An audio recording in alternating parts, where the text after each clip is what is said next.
Upgrading champions for the first time in Raid Shadow Legends before you even got your account farmer set up, which is usually going to be your starting champion, is an extreme pain. It's such a massive slog, farming up to higher campaign difficulties to get more experience and all of that nonsense. We're going to be covering everything you need to know to absolutely maximize the speed at which you are maxing out your champs on your raid account for simply faster level 60s, more level 60s, and flesh out your account exceptionally quickly. And as we already mentioned, it is all going to start off usually with your starting champion. If you've got like Wukong or something as one of your beginner starting legendaries or something like that, then you can use a different champion to be your campaign farmer, but for most people, you're going to be taking your starting champion up to level 60 as quickly as you possibly can. It's going to be priority number 1 on your account, and you're going to get them equipped in that all-important lifesteal style gear, which I still have my Kale sitting on, even in my main account, because I've neglected the hell out of him, okay? Just is what it is.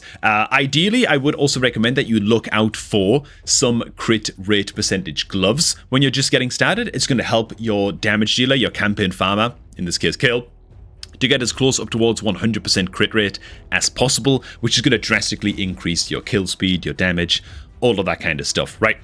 What you also want to be doing is once you have fully upgraded your gem mine building and you spent most of your starter gems from like missions and stuff like that on upgrading your gem mine, you can then go ahead and spend the 800 gems required to unlock all of the mastery scrolls for your campaign farmer as well. And if you want to copy this Kale's masteries, they're basically just designed to just be general PvE style masteries, but they'll work just fine and help your campaign farmer out to reach campaign 12 stage 3, which is super crucial. That's where you want to be, right? And that is going to be the next tip that we cover. I'm actually in Nightmare campaign just now, so let me go ahead and switch on over. But you want to work your way all the way through normal, hard, and brutal campaign up until you are at level 12 on the brutal campaign, and then you can farm stage 3. Why do you want to farm stage 3 of 12? Well, it's kind of the best combination in the game between silver earned for selling shield artifacts, because these sell for a little bit better than the likes of helmets and gloves and chest pieces and all of that, right? You get a little bit more silver for your energy spent for farming shield artifacts, and you also just get a pretty solid amount of experience as well from farming campaign 12-3. So it's kind of like the best of both worlds for the energy cost that you are spending, right? Good amount of experience, good amount of silver earned. What you can do if you want is, if you can, farm Nightmare campaign. If you can. It's kind of rough, but if you eventually get there, you can farm stage 12 on Nightmare instead, and you will get more experience for your food champs this way, right? It is more energy efficient in terms of the experience that you're getting on your food champions, but it's definitely not more silver efficient, because you're still just kind of getting mostly rank 5 shields and stuff like that, and so they're not really selling for a whole lot more. You make a lot more silver at the same time as farming. Still pretty good experience if you stick to brutal difficulty. So that is quite important to note. The next thing that you want to note is that, well, the last thing you want to do actually is be farming up your food champions like so, right? You want to make sure that you are always filling out the group with as many food champions as you can fit in. Why is this, right? So Bellower is my campaign farmer. If he takes up 1 slot in this 4-man team, he's getting 25% of the experience that we earn from this campaign stage, whereas the other 3 champs will be getting 75%, right? So even if a champion is max level, like the Bellower right here, he's still going to take a portion of that experience, even if he doesn't need it, okay? So if you make a mistake like this, and you're farming up 1 food champion at a time, yes, this guy will level faster, because now he's getting half of the experience, but we're wasting 50% experience going into the Bellower, which is obviously not what you need. Another point to note as well, I guess, if you just play out a campaign stage real fast, is that you never ever want to be farming campaign stages, or kind of anywhere in the game really, where getting some experience is one of your goals, and leveling champions is one of your goals. You never want to be farming these if you do not have an XP banner active. As you can see right here, right, I've got 6 days left on this sucker, and it's just going to increase the amount of experience that we're gaining in battle by 100%. Farming food champions in campaign without an XP banner active, extremely inefficient. Don't even bother with it. Don't even try. Now, it's not going to be a problem for you, to be honest, when you're getting started in Raid for the first time. You get like weeks and weeks of free experience banner action, and so you won't have to worry about it too much. You can also check it in your Bastion as well, all up and over here. So just make sure you keep an eye on your currently active experience boosts and refresh it when you need to. But as a new player, like you might be if you were to click on the promo link down below, you're just not going to have to worry about that, man. Hey, did I mention, if you're looking to start off a new raid account and get a good, clean start in raid and take on the early game all over again, maybe on like a second alt account, the best way to do that is by clicking on the beginner promo link down below at the top of the video description box, man. Hit that link, you get 4 free epic champions as soon as you sign up. Just an incredible way to start off your new raid account on the best foot possible. Can't stress how good this goddamn code is. Just make sure that you are signed out of Clarion Player on your PC before clicking on that link to download raid again, or you will not get these saucy rewards, man. Insane. Now, that kind of brings me to the next point that I've got to cover, which is if you are running out of an experience banner and you need to refresh this sucker, and it's like a champ training tournament or something, and you're planning on farming up a lot of food champions, then you want to head on into your shop. You want to go to the gem shop and you want to buy the 3-day 100% experience boost banner. It's just much better value for gems spent than the 1-day experience boost banner, so you might as well buy the 3-day one. Yeah, and make sure that you keep up that experience boost banner, man. It's just so crucial. Another way to keep your experience banner refreshed as much as possible is if you head on into your quests, make sure that you're doing as many advanced quests as you can, right? Ideally, all of these every day is great. If you're super early game, you might struggle to get some of them done, but do as many as you can, and you will eventually work your way through a rewards track along the top of the screen right here, one of which is a 3-day 100% experience boost banner right here as well. So that is great to note. Now, another thing that I would say is that outside of campaign farming and throwing your campaign farmer in there and using your campaign farmer to farm up food champions, another great way to spend your gems, right, after fully upgrading your gem mine and getting your campaign farmer's masteries, another great way to spend your gems is just by buying all of the slots in your Guardian Ring building. You don't necessarily even have to upgrade these. Like, that's fine, you can do that later on if you want, but just get all of the slots unlocked in your Guardian Ring building,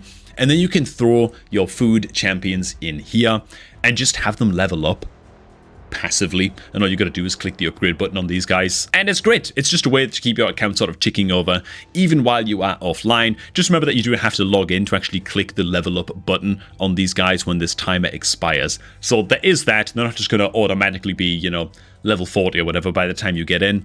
You do actually have to log in to hit that button. Set of tips, I guess number 2, that's sort of like the basic stuff covered for the most part, is that if there is a dungeon tournament active, right, and you know you're going to be farming a hell of a lot of the dungeon, for example, like Dragon Tournament right here, then you want to try and set up a team in that dungeon that can clear the stage that you want to clear, but has 1 or more slots available where you can sneak in a food champion. Let's check this out. So this is my Dragon Stage 20 team, except I pulled out one of my damage dealer champs and have instead just thrown in a random food champion for the sake of this demonstration. And yeah, while we will be farming up this Dragon Dungeon tournament, we just randomly have a little level 1 food champion here that's just going to be leveling alongside everybody else. It doesn't drastically slow down the clear speed by that much, and frankly, like a lot of the time during these dungeon tournaments that you're farming out, you're just kind of spamming multi-battle super raids while you're like eating food, or like you're away at the gym, or you're sleeping or whatever anyway, you know? So it doesn't matter so much that the clear is slow, it matters more that you're farming up an extra little food champion as you go. Now this is especially important in dungeons that you can literally solo, okay? There are builds that you can make with like the Venom Mage epic champion, and there's a few other epic champions and certainly some legendaries that you can use to completely solo dungeons like Ice Golem and Dragon. There are 2-man teams that you can throw into Sand Devil with like Godseeker and Eerie and stuff, where you can fit in like 3 or 4 food champions alongside 1 or 2 champions that are basically soloing the dungeon, you know, and then you're farming a lot of food at the same time as you're hitting a dungeon tournament, you know. So there's ways that you can make this very efficient indeed, and it is definitely something to look out for. Again, particularly if you've got a champion team that's like a 1-man team that can solo a dungeon. It can be a great way to max the amount of champs that you are farming up simultaneously. So a quick bonus tip here is that of all of the dungeon tournaments, for super early game players, like if you're in like the first 4 months of your raid account, I would suggest that if you can farm Spider Stage 10 and Dragon Stage 10 or above. You know, higher stages are going to be great, but starting from Stage 10 and beyond in particular, these are great stages to farm, right? Dragon, because you can get some lifesteal gear upgrades and some speed gear drops, right, during Dragon tournaments. Or during Spider's Den tournaments, you can be getting some free rewards. You can be earning a lot of silver from farming Spider's Den because accessories sell for so much more than regular artifacts. And because on a brand new account, you don't have any bloody artifacts, okay? Artifacts are kind of like a luxury to come by. So Spider's Den, Dragon, I'd say in the first like 4 months of your account, these are very good tournaments to try and engage with as a new player, as like your very first dungeon tournaments to get involved with, you know. Spider in particular, man, you're going to earn a hell of a lot of silver from these. And if you can farm them alongside, you know, with like 1 or 2 food champions in your team as you go in either of these dungeons, that's even better. Sticking on the topic of dungeons, another really good habit to get into, well, another good habit to get into the habit of is as soon as a champion hits 5 stars, right? So you've ranked up a champion to 5 stars, you might want to consider immediately taking them in to Minotaur's Labyrinth to start farming up their masteries, right? Why? It takes a long time. It takes a hell of a long time to farm up a champion's masteries.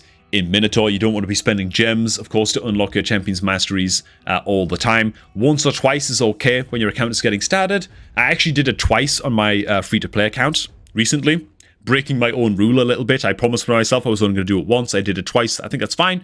But generally speaking, you want to farm your masteries up in Minotaur. And you want to do it when a champion hits rank 5.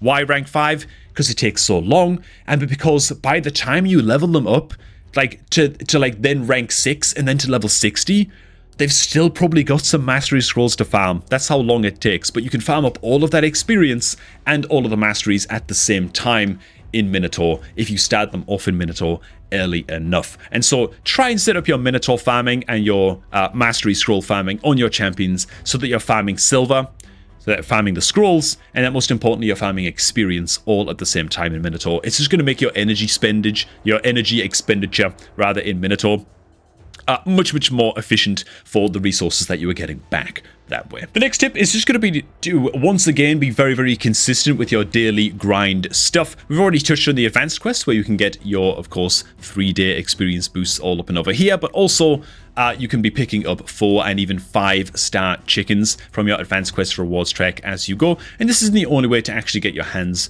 on some juicy chickens, literally in this case. But of course, if you're as long as you're climbing your Doom Tower as far as you can as well every day and hitting things like Cursed City, you're going to be able to pick up some extra chickens from the likes of Cursed City and stuff as well. So yeah, just play the game, click on things, and make sure that you're actually doing all of your daily stuff every single day as well, and you'll start to build up a pretty good chicken stockpile in the meantime. Now, a quick tip before we get into the event-related tips for ranking up champions.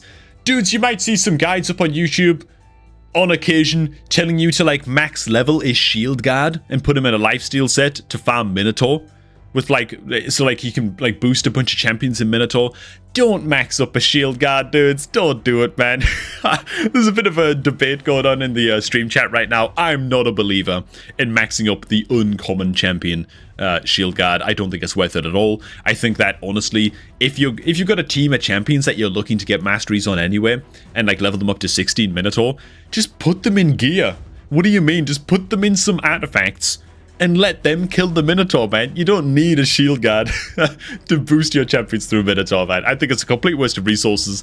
I'd recommend just don't do it. I don't know. Maybe that's controversial, but there it is, man. There's my take on that. Now, the last batch of tips that we're going to cover for leveling up your food champions is kind of going to be more event-focused and event-related, right? So I've switched on over to the free-to-play account just now, where Sun Wukong is my campaign farmer, and Kale is just there to be, you know, poison damage dealer against clan boss. But both could work as the campaign farmers. Doesn't matter, man. Point is, once you've maxed up your first level 60 champion, right? And maybe you've got like 1 or 2 level 50s built out just to help you out in very early content. You want to kind of switch focus after a few weeks into your account to focus on farming up food champions and getting them ready to spend, but don't just spend them immediately. Don't just rank up your champions randomly anymore, right? Getting your kind of like first 2 or 3 champions built out, fine. You know, especially your campaign farm at level 60, great. Do it as soon as possible, you know? Every other champion after that, start to farm up food champions, right? 3-star, 4-star food champions, that kind of thing. Save up as many as you possibly can. And then you want to start to wait for... Is it a champion training tournament coming up? I think it is. It is indeed. Okay, you want to start waiting for champion training tournaments and champion training events to pop up. Simply because ranking up your champions and pouring levels, especially the levels, into your champions during these events is going to net you all kinds of free points, all kinds of free rewards, okay? And that is why you just want to save up a lot of food champions and have them ready to go and ready to pull the trigger on before these events land. Now, another thing you want to do during these champion training events and tournaments is actually... you want to start to kind of break your own rule a little bit and do things that are a little bit inefficient in terms of leveling up your champions. So if I include my reserve vault right now and look at all my food champs, what you do not want to be doing is taking a champion that's, let's just imagine that my Steel Skull is ready to rank up to rank 5 right now. What I would not want to do is throw a whole bunch of these food champions and this chicken into my Steel Skull and just level them up. What we'd want to do instead is take these food champions, which I think was this Diabolist right here. You want to take these food champions and put some levels into her first to earn some free event points. That could be in the form of like 3 or 4 experience brews. I usually put 3 brews into my 4-star champions. I think that that's fine. Some people go as high as 4. It just depends how many brews you have lying around, but you're going to get all kinds of free points from just putting levels into these guys before you sacrifice them as food champions. You can do this without brews as well. It's just a bit more time consuming, and you can spend energy instead on just leveling up your food champions in things like campaign battles. It might take 4 or 5 campaign runs to get them up to like a level 16 or level 18 for 4-star food. And that's great. That could be totally worth it if you are pushing towards a specific reward in a champion training event, which is another thing that I'll point out as well. You don't always want to be doing this, especially in the early game. Your energy is very, very precious. You've got a lot of things that you want to be doing on your account. But if you're looking to actually take part in champion training tournaments in the future, this is something worth practicing. What I'd recommend you do is you pay very, very close attention to the rewards that you can get from a champion training tournament or champion training event. Pick one that you want and aim for that, right? So if I go into the Dragon tournament right here, for example, if you're doing a fusion event and you really want to get your hands on the rare champion, all up and over here, you might just take note of how many points you need to get that job done, and then spend as many brews and as many food champions and stuff in your tavern as you need to get those tournament points secured. And then stop spending your brews, and stop spending your resources into your food champions. That could be a thing that you do, and just kind of temper your resources that way a little bit. But yeah, do not underestimate the power of just investing some levels into your food champions during these tournaments before sacrificing them as food to get your hands on all kinds of extra free rewards. It's totally worth doing. It's going to be the main way that you use your experience brews in your tavern. Pretty much. Given that we've already established that you're pretty much going to be farming most experience anyway on like your big champions, right? For example, my Dracomorph here. Most of my levels I'm going to be farming on this guy are going to be from using him in dungeons and from farming his scrolls and masteries anyway. I'm not using brews on my champions that I actually want to take up to level 60. I'm getting those levels from using them in content more often than not, right? Especially Minotaur. And so, yeah, the main use of brews, don't be scared to use them for getting free points during these events. Alright, man, that is about going to do it. So, if you've got any further tips for leveling up food champions and just being as efficient as possible that I did not cover in this video, and you're a veteran player and you want to help out, make sure to drop them down below in the comments, of course. And honestly, just happy farming, man. Raid is a very, very grindy game, and so even if you're as efficient as you can possibly be, it's going to be a bit of a slog sometimes, but the rewards are going to be worth it. It's mostly just about being consistent and watching out for certain events popping up, and you're going to do just fine. Hey man, if you're looking to do just fine on a new raid free-to-play account or free-to-play adventure or what have you, then make sure to click on the beginner promo link down below to kickstart that new account, man, and try your hand at a fresh early game on a new raid account, man. You might be surprised at just how satisfying it is. Honestly, man, I'm having so much fun on this free-to-play account. Now going back after, playing on my main for like nearly a year at this point, and going back with all of the knowledge that I have now, it's like a completely different experience, so it's been awesome.